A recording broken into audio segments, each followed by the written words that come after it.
Welcome to the Milk and Cookies podcast. This is the super amazing podcast that has absolutely everything to do with American football and absolutely nothing to do with milk and cookies. My name is Alex. We are joined with Anthony, Leon, and now in our official fourth member of this podcast, Mr. Alex Frank down below. Alex, just tell us a little bit about yourself and just your teams that you aligned with for football.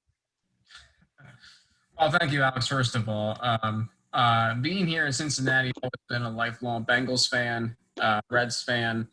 I guess this is because we're talking about football. I'll talk about the Bengals.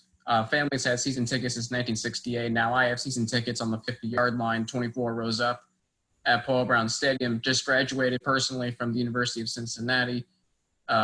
Sports director for 3 years at our student-run media organization. Now part-time producing at iHeartMedia Cincinnati with all the stations there, 700 WLW, ESPN 1530, Fox Sports 1360, all those.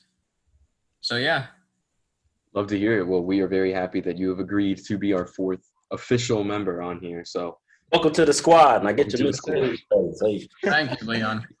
Yes, we're excited to have it. We're excited to have a full roster now of people and excited football fans. So, we're ready to keep going. So, today we're going to be discussing the AFC West. That is the Kansas City Chiefs. That is the Denver Broncos. That is the LA Chargers and the now Las Vegas Raiders. So let's jump right into it with, I think, is the most dominant team in the entire division. No, I'm joking. The Kansas City Chiefs. Frankie, why don't you start us off with the Kansas City Chiefs? Well, I mean, when you think about the Kansas City Chiefs, I think the first question that I think about is what's their weakness? They don't have any weakness, and particularly on offense. I mean, they're loaded. And to think of, and also think this, what did they not have in the Super Bowl? They were missing 2 offensive linemen. So what do? They go out and they get the highest priced free agent on the market in offensive lineman in Joe Thuney. So Patrick Mahomes is set. He doesn't even need an offensive line because he can make any play off script. He can throw from any arm angle. Patrick Mahomes is the best quarterback in the NFL. Don't even try and come at me with Aaron Rodgers. He's not. Patrick Mahomes we know he's the real deal. He's been that way probably 3 starts into his career. But Kansas City, I guess another question I would have with them is, and it's fair to ask this, because when teams lose the Super Bowl, not only the Super Bowl that they're in for the second straight year, but just in general, because they lost the Super Bowl, are they going to have a Super Bowl hangover? I don't think they will because there's too much talent on offense. Mahomes, Clyde Edwards-Helaire, Travis Kelce, Tyreek Hill. You look at the weapons that this team has, it is phenomenal. I mean, it's almost an embarrassment of riches what Kansas City has. And now they get Joe Thuney. Their defense, to me, is a question mark. It always has been because they have struggled to limit opponents. But their offense, thankfully, covers them. Andy Reid is the best head coach in the game. We know that. Patrick Mahomes is the best quarterback in the game. The only division, to me, in the NFL that you can say with almost 100% certainty that they will win this division. Even though there's a 17th game, that just means they can win one more game. In fact, right now, I'll tell you this. I'll tell you all this. What are you saying? In the NFL NFL playoff predictor, you can predict every game of every week. I have Kansas City. Ready for this? 20-0. That is how dominant. The only tough game to me that they have, and I don't even think it'll be that way because we've seen them just dominate this team the last 2 seasons, is week 2 at Baltimore. And yet, we saw last year on Monday Night Football, the Ravens had no answer for what Kansas City threw at them offensively, what the Chiefs threw at the Ravens' defense. Even though this game's in Baltimore, it's going to be sold out, hopefully full capacity. Most likely. I think most stadiums have said that. Kansas City's the better team. This team, when we talk about the AFC West, it's an interesting division because the other 3 teams, they have storylines with Justin Herbert, who blossomed into this great rookie quarterback last year, absolutely deserved Rookie of the Year. Now, you might get a take from me on Joe Burrow being better than him, but I will say this, just the Chargers did a lot in the offseason. They have some high expectations. The Raiders, Anthony, I know you're a fan of them. They're always interesting because they're the Raiders. John Gruden. Yeah, I 100% agree with that. Yeah. And the Broncos, even though they can't figure out a quarterback, which I really don't know why, because they're president of football operations and GM is John Elway, who we all know is one of the greatest quarterbacks to ever play the game. Yet they even have some pieces on offense and defense. But when it comes to who the best team in this division is, it's without question Kansas City. Oh, no, it's for sure Kansas City. If anybody else tries to convince anybody that Kansas City isn't the most dominant team in this division alone, then they clearly haven't watched football since, 2000? I know Frankie's take of a perfect 20-0 Super Bowl win season probably made a little piece of Anthony's heart just kind of died there for his Raiders getting beaten twice at home and away. Well. I see them dropping at least 3 games. That's just me. At least 3? I can At least understand 3? that. But I still see – I mean – Do you see them having a trap game? What do you mean? Plenty of trap games for them. Like an upset game? Every game is a trap game for Kansas City because they're going to get every team's best shot. I'm pretty sure last time I checked, Kansas City literally right now is winning the spread in every game, home and away. It doesn't even matter who their opponent is. I think ESPN, CBS is already predicting that they'll win every home game by at least 3 points and away game by at least 1 point. Well, they predicted last year for Kansas City to knock the doors off the Raiders. Did that happen? No. Well, every team is going to have an upset game. I mean, it happens to every team. Kansas City was the Raiders. Obviously, the Bucs had it. Dolphins, etc. Every team always has their upset game that they're supposed to win, but they don't. Again, the Rams and the Browns had that last year with the Jets. But I think that's enough about Kansas City and their high-powered offense. Let's go into the probably, in my opinion, would be, I guess, arguably the second or third place in this division, and that is the Las Vegas Raiders. Anthony, give me your take on the Raiders. I can't wait to hear this. I would love to tell you about the Raiders, Alex. We got John Gruden and we got Mike Mayock as head coach and GM. Honestly, they're great people. Haven't met them personally, but wish I had. But they take the most they take the most reachable player in the draft this year. You have the 17th pick. There's so many players you can take. Could have taken Jeremiah Owusu-Kamara, Zaven Collins, Trayvon Moehrig in the first round, which they took in the second round, which I'm okay with that pick. But you take Alex Leatherwood. And, yeah, Alex Leatherwood, he is a good offensive lineman. Don't give me hate for him. He's built for a good starting offensive lineman position, and they gutted their whole offensive line this past season, leaving Colton Miller there. And then now you have Alex Leatherwood. So I do expect some struggles on offensive line, definitely for the Raiders. But you have players like Derek Carr, Josh Jacobs, Henry Ruggs II, Willie Snead, John Brown, Hunter Renfrow, just some of your starting receivers. Those receivers are good receivers. They're great players. They got speed. They have talent. They're agile. They can move around the ball. And then on your defense, you have Max Crosby. You have Clinton Farrell, which I think was still a reach. Could have had Josh Allen. Tearing my heart. But and then you have Jonathan Abram in your secondary. So I see this team having a bit of a bounce back year from last year. Definitely winning some of the games they should have won last year. Mm-hmm. Having a bounce back season. And I think they're going to surprise some people this year. What did the Raiders finish with last season? They finished 7-9. I think 7-9 because it was 7-9 because the last 2 games we lost. I got 8-8. Oh yeah, 8-8. They finished 500 last season. Not that one win did anything important though. Yeah, it's not like it would have made anything. I mean, literally, we lost to the freaking Dolphins. Yeah, you did. I remember that game. Solid team. The solid team that we deserve to win. You should be more embarrassed, Anthony, that they lost to the Falcons 43-6. Do you remember? Yeah. Oh, and they almost lost to the Jets because of a Hail Mary throw was what saved them because the Jets DC. That's your typical Raiders. Your typical Raiders. No, it's typical Greg Williams being dumb as a head a DC. Yes. Defensive coordinator. He's dumb there too. So there you go. I will say the only thing – it's funny that you bring up Max Crosby because the only thing that I remember of his career so far is a face mask that led to a 30-yard throw and an extra 15. The only thing about being a Raiders fan that also does suck, we're the dumbest team in the NFL. I wouldn't call you the dumbest. I would say some of your decisions – I went to the Bucs-Raiders game in Tampa a couple seasons ago, back when the Bucs had Jameis Winston. Mm-hmm. What a bust. But 23 penalties the Raiders committed. And still didn't the Raiders win that game? Yeah, they did. In overtime. I mean, it was the Bucks when Jameis was there, but I mean, I agree with you. I do think the Raiders are definitely going to be better than what they were last season, but I think they're going to shock the world. I'd say by like a Or hair. have some surprises. I see third place for them. I say Third, second. I say second or third, but when you say that they're gonna shock the world, my definition of shock the world for the Raiders is like one extra game, maybe two. I got to go with 10-7. Hey, there's nothing wrong with 10-7. Double-digit wins is always a good thing. That's not Anthony. That's not inconceivable. And I'm going to tell you why. The Raiders, the last 2 seasons, you look at the way they've played in the first half of those seasons.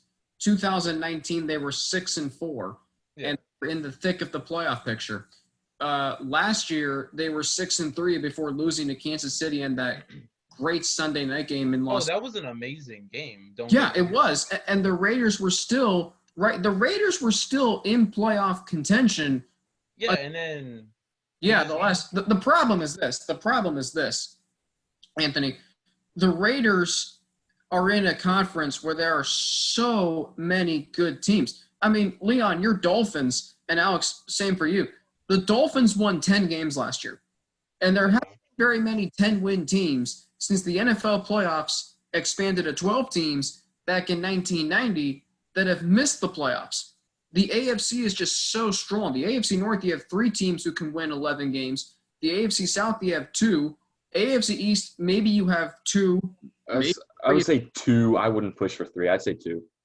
Okay, I was going to say New England, you never know with them because That's fair. I think they're Cam Newton, Mac Jones now. Yeah, I'm not sold on those 2, but No. The Raiders are an interesting team to me because 100%. they've done well in the first half, but when push comes to shove, they get pushed out of the playoff race. My concern would be this: they're going to have at least 3 new starters on the offensive line. You think about our offensive line is going to have some struggles.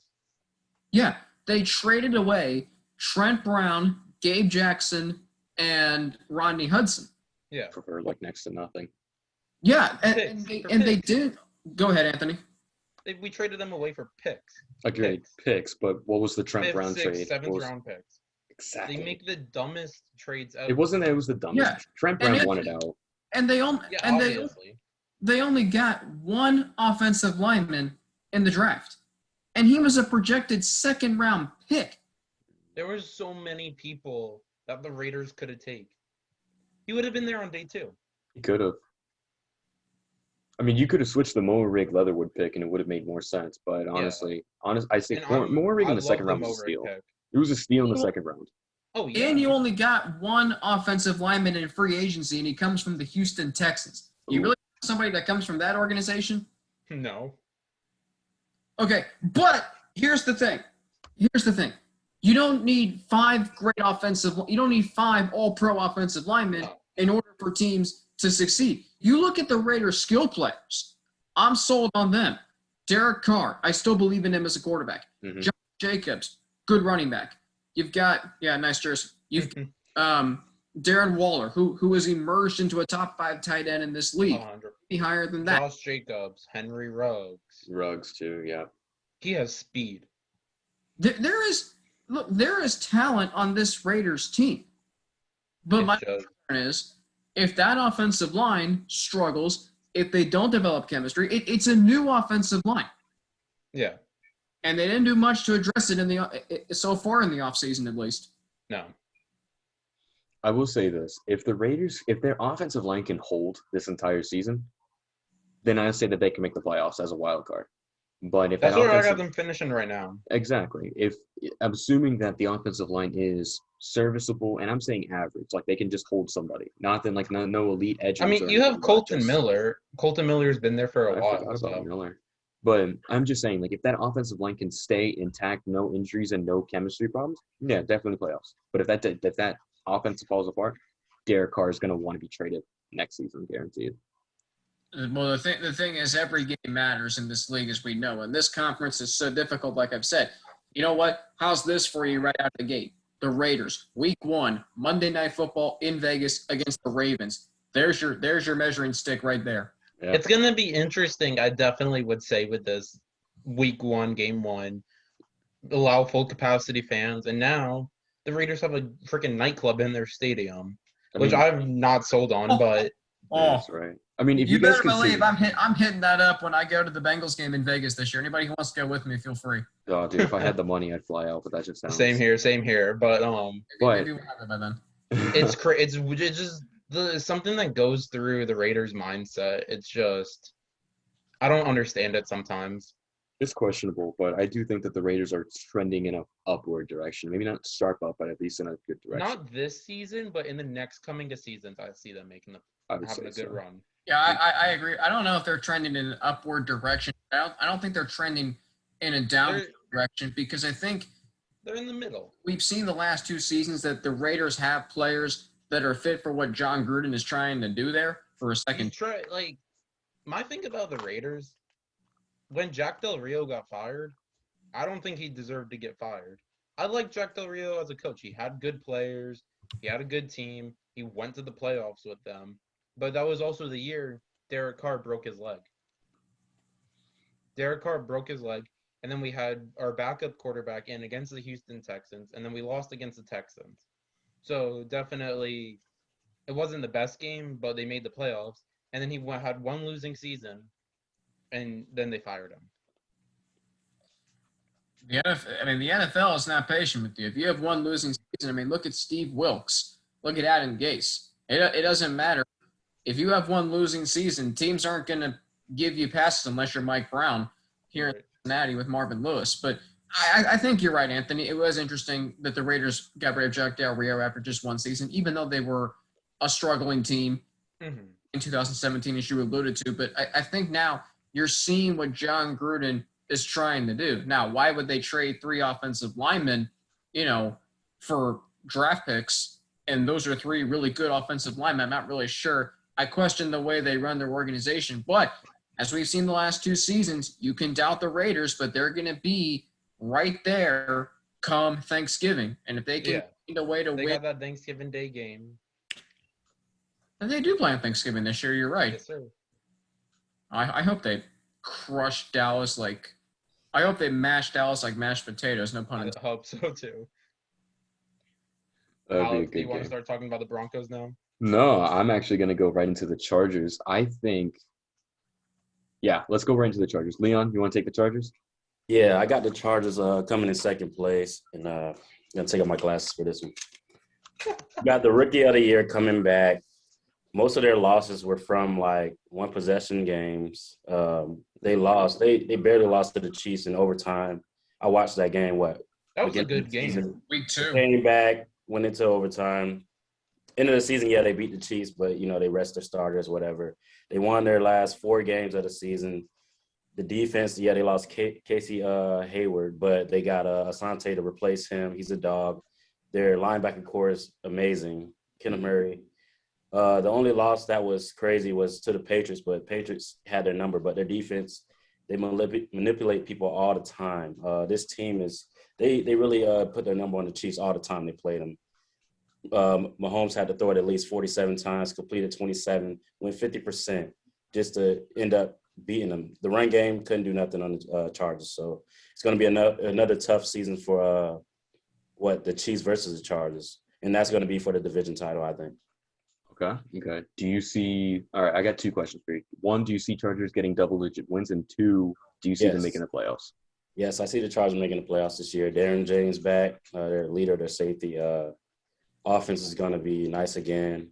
Herbert's just getting into a shell. And, yes, he did have a better season than Tua last year, which I was surprised about. And I think he does better this year. Yeah, it's funny, the Derwin James thing is when he stays healthy, I can argue that he's a top 3 safety. I love Derwin James as a player. I think he's great. His coverage, his play style is fantastic. He's a top 3 safety when he's healthy, but because of injuries, it really sets him back. I remember having that argument with you, Alex, about Justin Herbert. Oh, and you said Herbert's a buzz. You said Herbert's going to be a buzz. You wanted to Well, what's that one? I see this picture all the time. It was somebody took it as why you shouldn't draft Justin Herbert. And it's all the reasons why you shouldn't do it, his throw style, his ability to read. And then the next picture was why you shouldn't listen to idiots like me about Justin Herbert. That's exactly how I feel right now. is I was wrong about Justin Herbert. I do think he can play at a competitive level, but I think it's too quick to really judge him on a level as compared to other quarterbacks in the league right now.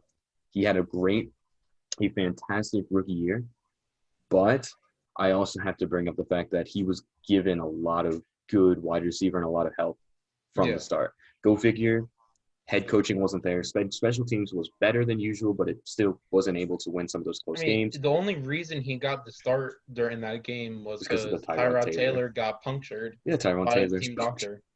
Taylor's punctured lung is what really saved their he's on the Broncos, right? Tyrod Taylor. I think so. That's a good question. I think so. I'm not sure about that one. I think the one thing we haven't mentioned though yet, gentlemen, is the fact that the Chargers have a new head coach. They do. Oh yeah. And Brandon Staley, the defensive coordinator from the Rams. Oh yeah. Mm-hmm. Yeah. So that could make things interesting. But Justin Herbert, I'm like you, Alex. I was kind of a little skeptical about him because he didn't put up the best numbers in the Pac-12. Now, I might be, a little blinded by the numbers Joe Burrow put up at LSU and him coming to Cincinnati, but at the same time, you look at Justin Herbert. It was a great pick by the Chargers because the Chargers run a very similar style of offense to Oregon. It's West Coast. He was given some good players, like we mentioned. You look at the wide receivers that the Chargers have. Right now, they have Keenan Allen, who, when healthy, is a top 10 receiver potentially in the league. Agreed. Mike Williams, who, he's a big play wide receiver. He's big, strong, physical. And then Jalen Guyton, who didn't use a lot last year from what I saw, but another option again. You have plenty of weapons on offense, and then you bring in Jared Cook in free agency, who we saw him in 2019. He was one of the top touchdown catching tight ends in the NFL. Mm-hmm. So Herbert does have an arsenal of weapons to throw the ball to. But what was one thing last year that he didn't have on offense? An offensive line. Exactly. So what do the Chargers do? So what does Tom Telesco do? Their GM goes out and gets Corey Linsley, all-pro center from Green Bay last year in free agency, and then they get Rashawn Slater, offensive tackle from Northwestern. So the Chargers have done a lot of work on their offensive line. Now let's go to their defense, which is phenomenal. Their defense is great.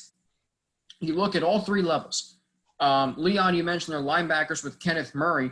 Don't forget, too, they have guys like Nasir Adderley, and then you go up front with their defensive line. Ready for this?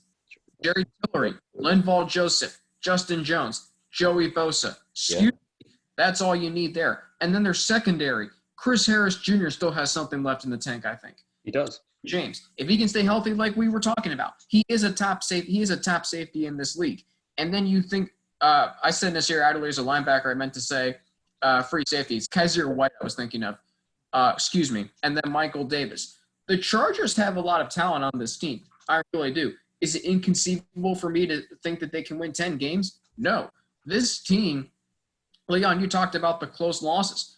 Did you know that 7 of their 9 losses from last year were by 1 possession or less? 7, 9. And how many times, Leon, did Los Angeles have a lead and they just found another way to lose the game? That's exactly what happened. A lot of these games they found a lead. They had the lead and then lost the game. So they got to. Yeah, no way should they have lost to New Orleans on Monday Night Football. No way should they have lost to Denver up 24-3. If they can find a way to close out games, they're going to be in playoff contention. Again, this is the problem when you play in a division that we know who's going to win it, and they're probably going to win it by 6 or 7 games. The problem is if you don't win the division, then you get thrown into the wild card mix, and unfortunately, only 3 of the remaining 12 non-division winning teams make the playoffs. That's only 25%. And in an AFC where the 7th seed last year had 11 wins, and I think it's reasonable to believe that that's going to be the case again this season. Are the Chargers a playoff team when you look at them on paper? I think they are. Yes, of course. They have to find a way to win games that they should have won last year, and it's been a recurring theme the last few years, I feel like. Give them another year. Do what now? I give the Chargers another year just because they have a new head coach, and you got to get used to the head coaching mentality of how he coaches. And it's his first year being a new head coach. Yeah, not everybody is Bruce Arians, apparently. Wins a Super Bowl, for new system, Tom Brady, and they win a Super Bowl their first year. But I agree with you, Anthony. It will be interesting to see how that plays out. But as far as I'm concerned, and Leon mentioned it, they've given Kansas City some tough games the last few seasons. In fact, they beat Kansas City in 2018 on the road. They, went toe-to-toe with them in Los Angeles last year, Justin Herbert's first start. Remember, Patrick Mahomes had to drive Kansas City down the field just to tie the game and send it to overtime. So there's plenty of optimism surrounding the Chargers organization. I agree. I think the Chargers are capable of going to the playoffs, but at the exact same time, despite their talent, I also see that they could only win 6 games because of last-second Hail Marys, last-second miscalculations, time management, stuff like that. Well, they do have Joe Lombardi as their new offensive coordinator from the Saints. He's been with the Saints for a long time with Peyton. So Very long time. He has a good offense coming, so it'll be all right. You are correct, Leon, but I still think that the Chargers are definitely going to have a couple slip-ups, but they will be significantly better. All right, the Denver Broncos are the last team in the division. Personally, I also think that is going to be the last team in the division. The Broncos are a very weird team because their defense can continuously, if healthy, be a top 10, arguably a top 10 defense, but at the exact same time as their offense that's being let down. Wide receiver core is good. I love Jerry Jeudy, Courtland Sutton.